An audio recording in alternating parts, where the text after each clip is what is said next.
Hello friends, कैसे हैं आप लोग। आशा करते हैं अच्छे होंगे। तो देखिए, आज के इस वीडियो में हम लोग सीटेट 2026 के सीडीपी के 30 मोस्ट रिपीटेड क्वेश्चन को डिस्कस करेंगे। तो आप लोग वीडियो को लास्ट तक जरूर देखें। आइए क्वेश्चन नंबर 1 से शुरू करते हैं। क्वेश्चन नंबर 1 है, पियाजे के अनुसार संज्ञानात्मक विकास की कितनी अवस्थाएं होती है। तो देखिए, जीन पियाजे ने संज्ञानात्मक विकास की कितनी अवस्था दी है? 4 अवस्था दिए हैं। जीन पियाजे ने संज्ञानात्मक विकास की कितनी अवस्था दी है? 4 अवस्था दी है। एक का राइट आंसर क्या होगा? Option number C. Question number 2 है, निकट विकास क्षेत्र जेडपीडी की अवधारणा किसने दिया? पियाजे, वाइगोत्स्की, स्किनर या कोलबर्ग। तो देखिए, निकट विकास क्षेत्र जेडपीडी की अवधारणा किसने दिया है? यह दिया है वाइगोत्स्की ने। किसने दिया है? वाइगोत्स्की ने निकट विकास का क्षेत्र का सिद्धांत दिया है। 2 का राइट आंसर क्या होगा? Option number B. Question number 3 है, गार्नर का बहुबुद्धि सिद्धांत किस पर बल देता है? एकल बुद्धि, रटने की क्षमता, विभिन्न प्रकार की बुद्धियां, केवल आईक्यू। तो देखिए, गार्नर का बहुबुद्धि सिद्धांत किस पर बल देता है? वह बल देता है विभिन्न प्रकार की बुद्धियों पर। किस पर बल देता है? विभिन्न प्रकार की बुद्धियों पर। 3 का राइट आंसर क्या होगा? Option number C. Question number 4 है, सीखने का सबसे प्रभावी तरीका कौन सा है? दंड। देखिए, दंड कभी भी सीखने का प्रभावी तरीका नहीं हो सकता है। रटना भी सीखने का प्रभावी तरीका नहीं हो सकता है। डर भी सीखने का प्रभावी तरीका नहीं हो सकता है। सीखने का सबसे प्रभावी तरीका हो सकता है सक्रिय सहभागिता। क्या? सक्रिय सहभागिता जो है सीखने का सबसे प्रभावी तरीका हो सकता है। 4 का राइट आंसर क्या होगा? Option number C. Question number 5 है, कोलबर्ग का सिद्धांत किससे संबंधित है? भाषा विकास, नैतिक विकास, शारीरिक विकास या स्मृति विकास। तो देखिए, कोलबर्ग का नैतिक सिद्धांत कौन सा सिद्धांत दिया था? कोलबर्ग ने नैतिक विकास का सिद्धांत दिया था। कौन से विकास का? नैतिक विकास का सिद्धांत दिया था। 5 का राइट आंसर क्या होगा? Option number B. Question number 6 है, समावेशी शिक्षा का उद्देश्य क्या होता है? कमजोर बच्चों को अलग करना। देखिए, कभी भी समावेशी शिक्षा का उद्देश्य कमजोर बच्चों को अलग करना नहीं होता है। सभी बच्चों को समान अवसर देना, यह बात सही हो सकता है। केवल प्रतिभाशाली बच्चों को पढ़ाना नहीं, केवल प्रतिभाशाली बच्चे को हमें नहीं पढ़ाना है। केवल दिव्यांग बच्चे को पढ़ाना, ये भी बात क्या है? गलत है। तो 6 का राइट आंसर क्या होगा? सभी बच्चे को समान अवसर देना। 6 का राइट आंसर क्या होगा? सभी बच्चे को समान अवसर देना क्या होता है? समावेशी शिक्षा का उद्देश्य होता है। 6 का राइट आंसर क्या होगा? Option number B. Question number 7 है, कौन सा सिद्धांत अधिगम को प्रबलन से जोड़ता है? व्यवहारवाद, रचनावाद, मानववाद या संज्ञानवाद। तो देखिए, कौन सा सिद्धांत अधिगम को प्रबलन से जोड़ता है या व्यवहारवाद जोड़ता है? कौन जोड़ता है? व्यवहारवाद जो है अधिगम को प्रबलन से जोड़ता है। 7 का राइट आंसर क्या होगा? Option number A. Question number 8 है, डिस्कैलकुलिया किससे संबंधित अधिगम अक्षमता है? पढ़ना, लिखना, गणित या सुनना। तो देखिए, यहाँ क्या आ रहा है? कुलकुलिया आ रहा है। क्या आ रहा है? कुलिया। तो देखिए, क्या करते हैं? कैलकुलेशन करते हैं। तो यह किससे संबंधित है? वह गणित से संबंधित है। तो 8 का राइट आंसर क्या होगा? ऑप्शन नंबर सी, गणित से संबंधित है। डिस्कैलकुलिया जो है गणित से संबंधित है। 8 का राइट आंसर क्या होगा? Option number C. Question number 9 है, गार्नर के अनुसार शिक्षक को क्या करना चाहिए? केवल भाषाई क्षमता पर ध्यान देना चाहिए, सभी बच्चों को समान कार्य देना चाहिए, विविध बुद्धियों के अनुसार अवसर देना चाहिए, केवल परीक्षा आधारित शिक्षा देना चाहिए। तो देखिए, हार्वर्ड गार्डनर के अनुसार शिक्षक को क्या करना चाहिए? उसे विविध बुद्धियों के अनुसार अवसर देना चाहिए, हार्वर्ड गार्डनर के अनुसार। 9 का राइट आंसर क्या होगा? Option number B. Question number 10 है, आत्मनियंत्रण सेल्फ रेगुलेटेड लर्निंग का मुख्य तत्व क्या है? दंड, आत्ममूल्यांकन, तुलना या अनुकरण।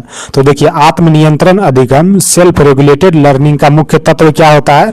वह होता है आत्ममूल्यांकन। क्या होता है? आत्ममूल्यांकन जो है सेल्फ रेगुलेटेड लर्निंग का मुख्य तत्व होता है। 10 का राइट आंसर क्या होगा? Option number B. Question number 11 है, एक शिक्षक से खुले प्रश्न पूछता है ताकि वे विश्लेषण कर सके, यह किस सोच को बढ़ावा देता है? निम्न स्तरीय चिंतन नहीं, आलोचनात्मक चिंतन, यांत्रिक स्मृति या अनुकरण। देखिए, एक शिक्षक जो है बच्चों से खुले प्रश्न पूछता है ताकि वे विश्लेषण कर सके, यह किस प्रकार की सोच को बढ़ावा देता है? या आलोचनात्मक चिंतन को बढ़ावा देता है। किसको बढ़ावा देता है? आलोचनात्मक चिंतन को बढ़ावा देता है। 11 का राइट आंसर क्या होगा? Option number B. Question number 12 है, संज्ञानात्मक संघर्ष की अवधारणा किससे जुड़ी है? स्किनर, पियाजे, गोसेल या पेवलोव। या पेवलव। तो देखिए संज्ञानात्मक संघर्ष की अवधारणा किससे जुड़ी हुई है? वह जुड़ी हुई है पियाजे से। किससे जुड़ी है? जीन पियाजे से संज्ञानात्मक संघर्ष की अवधारणा जुड़ी हुई है। 12 का राइट आंसर क्या होगा? Option number B. Question number 13 है, रचनावादी कक्षा की प्रमुख विशेषता क्या है? शिक्षक केंद्रित नहीं। रचनावादी कक्षा कभी भी शिक्षक केंद्रित नहीं होगा। निष्क्रिय अधिगम भी नहीं होगा। सक्रिय ज्ञान निर्माता ये हो सकता है केवल पाठ्यपुस्तक आधारित शिक्षा। ये भी बात क्या है? गलत है। तो देखिए रचनावादी कक्षा की प्रमुख विशेषता क्या होती है? वह होती है ज्ञान का सक्रिय निर्माण करना। क्या होता है? रचनावादी कक्षा की प्रमुख विशेषता ज्ञान का सक्रिय निर्माण करना। 13 का राइट आंसर क्या होगा? Option number C. Question number 14 है, भावनात्मक बुद्धि का सबसे महत्वपूर्ण घटक कौन सा है? रटना। देखिए रटना कभी भी भावनात्मक बुद्धि का सबसे महत्वपूर्ण घटक नहीं हो सकता है। आत्म जागरूकता, शारीरिक शक्ति या अनुशासन तो देखिए भावनात्मक बुद्धि का सबसे महत्वपूर्ण घटक कौन सा है? वह है आत्म जागरूकता। क्या है भावनात्मक बुद्धि का सबसे महत्वपूर्ण घटक? क्या है? आत्म जागरूकता जो है भावनात्मक बुद्धि का सबसे महत्वपूर्ण घटक है। 14 का राइट आंसर क्या होगा? Option number B. Question number 15 है, कौन सा मूल्यांकन अधिगम में सुधार हेतु निरंतर किया जाता है? Summative assessment. देखिए समेटिव असेसमेंट जो है कक्षा के अंत में किया जाता है। जब सत्र समाप्त हो जाता है तब समेटिव असेसमेंट किया जाता है। फॉर्मेटिव असेसमेंट जो है वह कक्षा के दौरान और लगातार किया जाता है। तो देखिए अधिगम में सुधार हेतु जो है फॉर्मेटिव असेसमेंट का प्रयोग किया जाता है। किसका प्रयोग किया जाता है? फॉर्मेटिव असेसमेंट का। 15 का राइट आंसर क्या होगा? Option number B. Question number 16 है, एक बालक विभिन्न परिस्थितियों में अलग अलग प्रकार की बुद्धिमत्ता प्रदर्शित करता है। यह किस सिद्धांत का समर्थन करता है? द्विकारक सिद्धांत, बहुबुद्धि सिद्धांत, अनुबंध सिद्धांत या परिपक्वता सिद्धांत। तो देखिए एक बालक जो है विभिन्न परिस्थितियों में अलग अलग प्रकार की बुद्धिमत्ता प्रदर्शित करता है। तो यह कौन सा बुद्धि होगा? यह बहुबुद्धि सिद्धांत होगा। कौन सा सिद्धांत होगा? बहुबुद्धि सिद्धांत होगा। 16 का राइट आंसर क्या होगा? Option number B. Question number 17 है, स्कैफोल्डिंग में शिक्षक की भूमिका क्या होती है? नियंत्रक। देखिए स्कैफोल्डिंग में नियंत्रक जो है शिक्षक की भूमिका नहीं होती है। सहयोगी या मार्गदर्शक, दंडदाता नहीं, निरीक्षक भी नहीं। तो देखिए स्कैफोल्डिंग में शिक्षक की भूमिका क्या होगी? वह होगी सहयोगी और मार्गदर्शक। किस रूप में? सहयोगी और मार्गदर्शक के रूप में स्कैफोल्डिंग में शिक्षक की भूमिका होती है। 17 का राइट आंसर क्या होगा? Option number B. Question number 18 है, यदि बच्चा पुराने ज्ञान के आधार पर नया ज्ञान बनाता है तो यह क्या कहलाता है? अनुबंधन, रचनात्मक अधिगम, दंड आधारित अधिगम या निष्क्रिय अधिगम। देखिए यदि बच्चे पुराना ज्ञान के आधार पे नया ज्ञान का निर्माण करता है तो यह क्या कहलाता है? यह रचनात्मक अधिगम कहलाता है। क्या कहलाता है? रचनात्मक अधिगम कहलाता है। 18 का राइट आंसर क्या होगा? Option number B. Question number 19 है, समावेशी कक्षा में शिक्षक को क्या करना चाहिए? सभी को समान तरीके से पढ़ना चाहिए। देखिए सभी बच्चे को समान तरीके से नहीं, सभी बच्चे को अलग अलग तरीके से पढ़ाना है। व्यक्तिगत आवश्यकता को ध्यान में रखना चाहिए, ये बात हो सकता है। कमजोर बच्चे को अलग बैठाना चाहिए, नहीं, ये भी बात क्या है? गलत है। केवल मेधावी बच्चे पर ध्यान देना चाहिए, ये भी बात गलत है। तो समावेशी कक्षा में शिक्षक को क्या करना चाहिए? व्यक्तिगत आवश्यकता को ध्यान में रखकर अध्यापन कार्य करना चाहिए। 19 का राइट आंसर क्या होगा? Option number B. Question number 20 है, निम्नलिखित में कौन सा सूक्ष्म गति कौशल का उदाहरण है? लिखना, चढ़ना, कूदना या दौड़ना। तो देखिए ये तीनों जो है सूक्ष्म गति कौशल का उदाहरण नहीं है।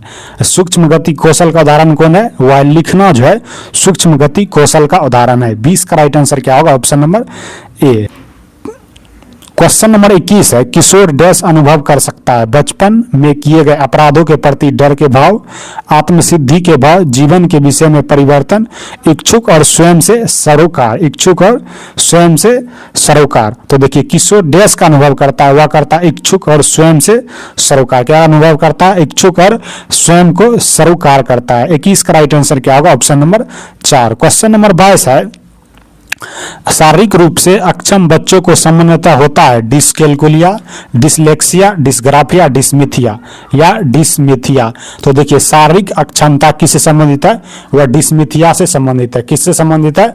डिसमिथिया से संबंधित है। 22 का राइट आंसर क्या होगा? Option number 4। क्वेश्चन नंबर 23 है, प्रतिभाशाली विद्यार्थी स्वभाव के अंतर्मुखी होते हैं, अपनी आवश्यकताओं को तुरंत पूर्वक नहीं कह पाते हैं, अपने निर्णयों में आत्मनिर्भर होते हैं, या शिक्षक से स्वतंत्र होते हैं, या शिक्षक से क्या होते हैं, स्वतंत्र होते हैं। तो देखिए प्रतिभाशाली बच्चा जो होता है वह अपने निर्णयों में क्या होता है, आत्मनिर्भर होता है। क्या होता है, अपने निर्णय पर जो है उसको विश्वास होता है, और क्या होता है, आत्मनिर्भर होता है। तो इसका राइट आंसर क्या होगा, ऑप्शन नंबर 3। क्वेश्चन नंबर 24 है, कक्षा में जेंडर रूढ़िबद्धता से बचने के लिए एक शिक्षक को क्या करना चाहिए।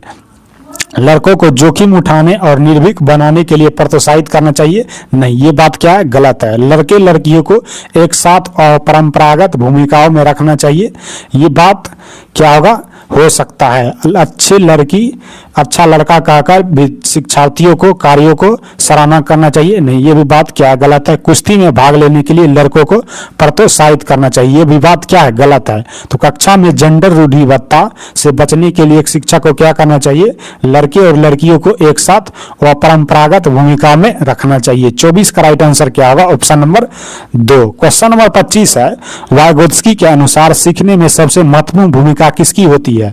पुरस्कार की। देखिए पुरस्कार जो है सीखने में कभी भी भूमिका नहीं निभाता है। सामाजिक अंतःक्रिया, दंड, ये दंड तो ऑप्शन देख के दंड को काट देना है। परिपक्वता भी क्या होगा, नहीं होगा। तो देखिए वाइगोत्स्की के अनुसार सीखने में सबसे महत्वपूर्ण भूमिका किसकी होती है, वह होती है सामाजिक अंतःक्रिया की। किसकी, सामाजिक अंतःक्रिया की जो भूमिका वाइगोत्स्की के अनुसार सबसे अधिक होती है। 25 का राइट आंसर क्या होगा, option number B. Question number 26 है, सीखने का सबसे उपयुक्त वातावरण कौन सा है, भययुक्त, दंडात्मक, सहयोगात्मक या कठोर।